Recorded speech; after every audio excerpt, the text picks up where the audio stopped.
आज का आलोच्य विषय है मन की उड़ान निज घर की ओर।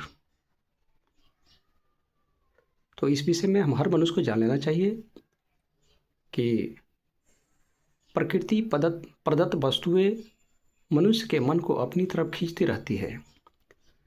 पृथ्वी पर जितनी भी वस्तुएं हैं वे वस्तुएं मनुष्य के मन को हमेशा खींचते रहती है।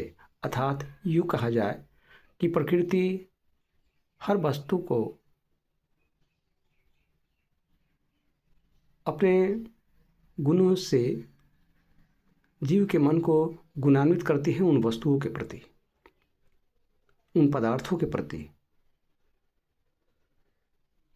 मन विषयों का चिंतन करते रहता है निरंतर।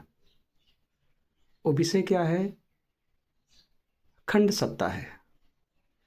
जो वस्तु की हम चिंतन करते हैं उसकी भी एक मृत्यु होगी। तो जन्मने मरने वाली वस्तुओं का हम निरंतर चिंतन करते रहते हैं, उसी को कहते हैं विषयी सत्ता।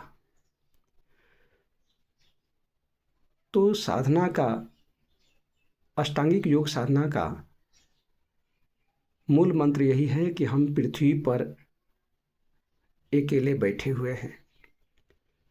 मेरे सिवाय कोई दूसरी सत्ता है नहीं, मैं अकेला हूँ। इसी भावना के साथ अपने मन की उड़ान को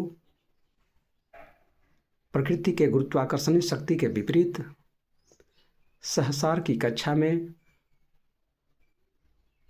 प्रविष्ट करने के लिए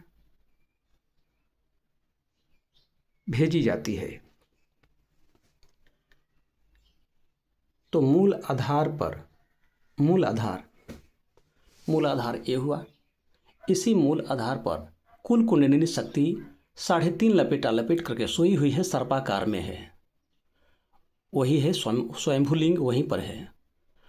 और यहीं पर स्वयंभूलिंग है जहाँ पर कुल कुंडलिनी शक्ति सर्पाकार में 3.5 लपेट करके सोई हुई है जड़ाभुमुखी अवस्था में,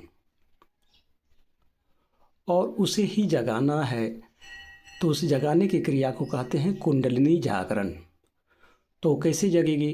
तो साधना जब हम करते हैं और अपने मन में वैराग लाते हैं, वैराग्य की भावना, न किसी से राग न किसी से द्वेष, तो प्रकृति के गुरुत्वाकर्षणी शक्ति के विपरीत अपनी मन की उड़ान को हमको ऊपर की ओर ले जाना है।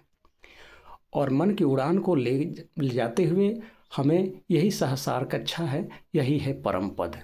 उसी कक्षा में उस अपने अनुमन को प्रविष्ट कराते हैं, इकाई मन को प्रविष्ट करा देते हैं। वही है हमारा निज घर। तो ये मन की उड़ान जो है सहसार की कक्षा में जिस काल में प्रविष्ट हो जाता है, हम निज घर में प्रवेश कर जाते हैं। वही है परम पद की प्राप्ति, और वह व्यक्ति सर्वज्ञ बन जाता है, ऑलराउंडर बन जाता है।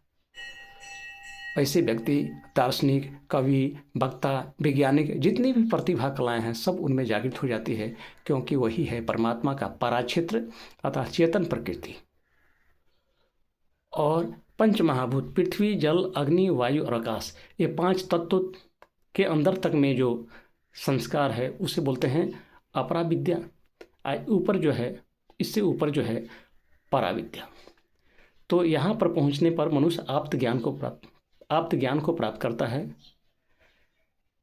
आप्त ज्ञान का मतलब होता है परमात्मा का ज्ञान, अर्थात ब्रह्म विद्या की उत्पत्ति यहीं से होती है। ऐसे ही लोगों को दार्शनिक कहते हैं। वही है ब्राह्मण, जो मन को परम पद अर्थात निज घर में प्रवेश करा दिया, वही है ब्राह्मण। उसी को कहते हैं सद्विप्र। तो प्रकृति, तम, रज, सत, संसार में जो भी वस्तुएं हैं वो सब त्रिगुणात्मक है। खाद्य वस्तुएं भी 3 प्रकार की पाई जाती है, तामसिक, राजसिक, सात्विक। तो इनमें से चुनाव करके खाया जाता है ताकि हमारी जीव कोश का निर्माण सात्विक हो, जिससे हम परमात्मा की तरफ हम आगे बढ़ सकेंगे, direct dialling to the god. जो मांसाहार भोजन ग्रहण करते हैं और कहेंगे कि मैं विप्र हूँ, ये कैसे हो सकता है? विप्र बनने के लिए सात्विक आहार ग्रहण करना होगा, तभी वह direct dialling to the God, ईश्वर के निकट वो रहेंगे। और वो ये सतोगुण है, यहाँ पर आत्मज्ञान की प्राप्ति होती है। लेकिन ज्ञान का अहंकार भी होता है, घमंड होता है कि मैं अमुक व्यक्ति से ज्ञानी हूँ, अमुक व्यक्ति से ज्ञानी हूँ, तो ये क्या हुआ? ज्ञान तो है परंतु अहंकार है, क्षुद्रमयपन का अहंकार है। लेकिन जब वो अहंकार भी खत्म कर देगा, अहंकार निर्मूल हो जाएगी उसके चित्त से, तब क्या होगा कि उसकी आत्मा स्वतंत्र होकर परमात्मा में मिल जाती है। तो वह परमात्मा को अर्थात ब्रह्म को प्राप्त करता है। तो वही हुआ ब्राह्मण, वही हुआ सद्विप्र। उसी को कहते हैं सद्विप्र। सद्विप्र वही हुआ ब्राह्मण। जाति से कोई ब्राह्मण नहीं है। तो हर मनुष्य को साधना विज्ञान के रहस्य को जानना चाहिए और साधना करने से ही मनुष्य परम पद को प्राप्त कर सकता है। ईश्वर प्राप्ति अनुसंधान केंद्र यूट्यूब चैनल द्वारा जनहित में जारी।